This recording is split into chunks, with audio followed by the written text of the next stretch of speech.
Imagine Rome, a city of unparalleled grandeur, engineering marvels, and pristine marble. But beneath this veneer of magnificence lay a shocking, pungent secret, a hidden underworld of unimaginable filth, where survival itself was a daily, desperate struggle. Welcome to Echoes of Time, your portal to the forgotten pages of history. Today, we journey beyond the celebrated forums and colosseums, past the advanced aqueducts and public baths, to unearth Rome's forbidden filth, the darkest survival secrets of ancient urban life. We will delve into the unsanitized corners of antiquity, seeking to understand how a sprawling metropolis, renowned for its advancements and sophistication, truly grappled with its own waste, disease, and the constant struggle for hygiene. How did millions live, not just survive, but even thrive, in cities that were, by modern standards, absolute cesspools? This is a story of resilience, resourcefulness, and practices so disturbing they have long remained swept under the rug of conventional history. For centuries, our romanticized visions of antiquity have often overlooked the stark and often grim reality of daily existence for the vast majority of ancient city dwellers. While we often picture pristine marble and advanced engineering, the daily life for most Romans was far from idyllic. Ancient cities, despite their undeniable architectural prowess and the genius behind their monuments, were frequently cesspools of refuse.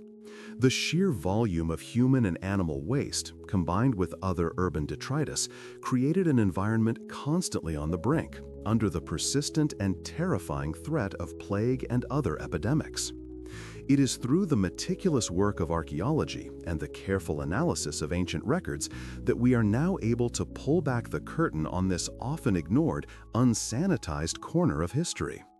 These discoveries are revealing a society constantly battling pervasive odors, relentless pests, and the ever-present shadow of disease, forcing them to adopt practices that would undoubtedly horrify us today, yet were absolutely essential for their very survival. We are uncovering secrets that lie under the dust of centuries, telling the stories that never quite made it into the history books, echoing humanity's profound and often difficult history. The Romans, celebrated masters of engineering and practical innovation, certainly attempted to implement grand solutions to their monumental waste problem. The Cloaca Maxima, for instance, stands as a testament to their ambition and ingenuity. Often lauded as an advanced sewer system, its origins, however, were far more humble. It began as a simple storm drain, designed to channel rainwater and marshland runoff away from the nascent settlement. Over centuries, it was repurposed, expanded, and indeed became a vital conduit for some of the city's waste. Similarly, the widespread use of public latrines provided a crucial, albeit rudimentary, form of communal sanitation. These facilities, often elaborate and decorated with frescoes, mosaics, and even comfortable seating, served not only as practical necessities, but also as social gathering points, where citizens could conduct business or gossip. They typically featured a continuous stream of water beneath the seats, carrying waste away into larger drains or rivers. But for the vast majority of Rome's teeming, multi-ethnic population, these seemingly grand solutions often masked a far more grim and precarious reality. Most Romans lived not in luxurious villas, but in cramped, multi-story apartment blocks known as insulae. These structures were frequently poorly constructed, unventilated, and, critically, utterly lacking in sophisticated waste disposal systems that connected to the main infrastructure. Imagine the daily struggle for residents in these dense, often squalid conditions. Rudimentary chamber pots and wooden buckets were the primary means of collection. Their contents then routinely emptied directly into the narrow, unpaved streets below, or simply tossed from upper-story windows, contributing to an ever-present putrid layer of grime, offal, and human excrement that permeated every corner of the city. The pervasive stench would have been unimaginable, a constant assault on the senses. Archaeological findings, alongside vivid descriptions from ancient records and satirists, paint a visceral picture of a populace locked in a constant, desperate battle against overwhelming odors, swarms of disease-carrying pests, and the terrifying, cyclical specter of epidemics like plague and dysentery. The adaptations born from this relentless struggle for urban survival were both ingenious in their practicality and, to our modern sensibilities, deeply disturbing and profoundly unsettling. Consider the notorious communal sponge, typically attached to a stick, shared amongst users of public latrines for personal cleaning, a stark testament to a world utterly devoid of any understanding of germ theory. Hygiene, as we understand it, was simply an unknown concept. Or reflect on the resourceful, albeit shocking, recycling of human waste. Far from merely disposing of it, ancient city dwellers found pragmatic and economically driven uses. Known as night soil, this valuable organic matter was diligently collected, processed, and then channeled for agricultural fertilizer, nourishing crops in the fields surrounding the city, sustaining the very populace that produced it. There are even documented instances of urine being collected and utilized for various cleaning processes, including the fulling of cloth due to its ammonia content. These were not choices made out of preference or convenience. They were born out of an absolute, unforgiving necessity, driven by the sheer volume of biological waste generated by millions of people and the constant pressure to survive within an exceptionally dense and resource-limited urban environment. It is precisely these stark, often contradictory realities, the grandeur alongside the grime, the ingenuity alongside the ignorance of germ theory, that fuel intense scholarly debate today regarding the true impact of ancient sanitation on public health. The answers are far from simple, and historians often find themselves grappling with complex, multifaceted perspectives, each offering a unique lens through which to view this critical aspect of ancient life. One dominant perspective challenges the very notion of Roman public health as inherently beneficial.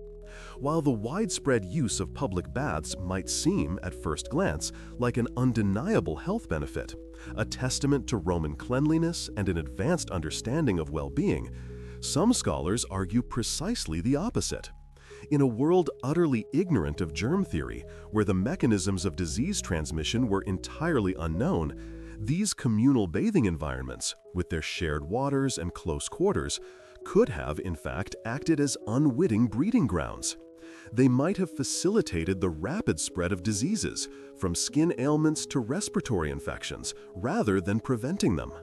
This viewpoint suggests that the Roman focus on cleanliness was perhaps less about genuine public health in a modern sense, and more deeply rooted in social ritual, public performance of status, and the ingrained cultural practice of bathing, rather than any scientific understanding of hygiene.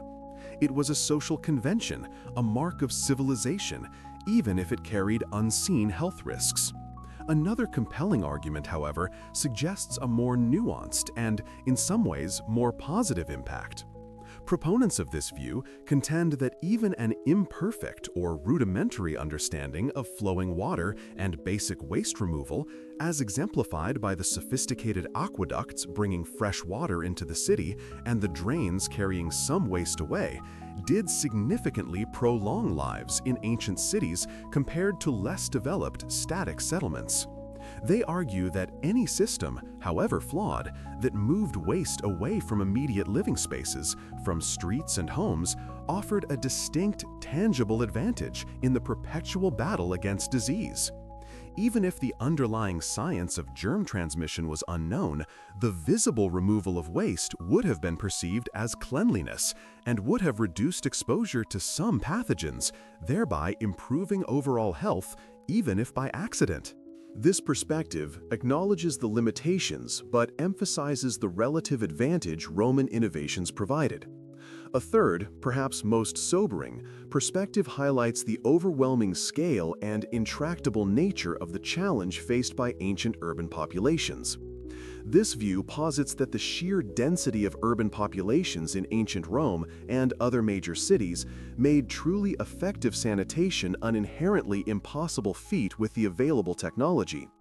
Despite all their engineering prowess, despite the Cloaca Maxima and public latrines, Romans were locked in a constant, desperate battle against an overwhelming and relentless tide of biological waste generated by millions. This continuous, desperate pressure, rather than any grand overarching design, was the true driving force behind the surprisingly pragmatic, often gruesome, and sometimes horrifying solutions we now uncover. These were adaptations born not of choice or even a clear understanding of health, but of an absolute and existential imperative for survival in a world perpetually on the brink of hygienic collapse. These differing interpretations underscore the monumental task historians and archaeologists face. We are not merely uncovering facts, but attempting to reconstruct the lived experience of millions, to understand their motivations, their fears, and their extraordinary resilience in the face of what we would consider unbearable conditions. The fundamental absence of germ theory fundamentally alters our understanding of their daily choices and the perceived efficacy of their sanitation systems. What they saw as clean or acceptable, we now know harbored unseen dangers. What they endured, we can barely imagine, and yet they survived. As we pull back the curtain on these pungent, perilous secrets of ancient urban life, we are starkly reminded that history is rarely as neat and polished as the pristine marble statues and grand narratives suggest. The true story of ancient Rome, and indeed all ancient cities, is not just one of emperors, monumental architecture, and military might, but also of the unyielding, often uncomfortable, daily struggle for basic survival against the overwhelming forces of nature and biology. We unveil a side of history often swept under the rug, a testament to human adaptability, resilience, and sheer tenacity in the face of relentless filth and constant threat. This journey through the ages reveals how our ancestors grappled with challenges that resonate with fundamental human struggles. The echoes of their struggles, their ingenious, if gruesome, solutions, and their profound resilience resonate through time, challenging our assumptions about progress, civilization, and what it truly means to live in a city. They remind us that ingenuity often springs from the direst of circumstances, and that the path to a better understanding of the present often lies deeply buried in the forgotten pages of the past.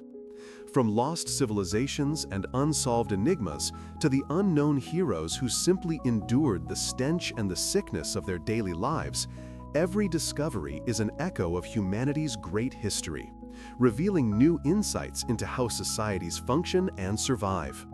So, what can these long-forbidden secrets, these harsh realities of ancient urban survival, truly tell us about our own understanding of resilience, public health, and the never-ending human quest for a more sanitized existence?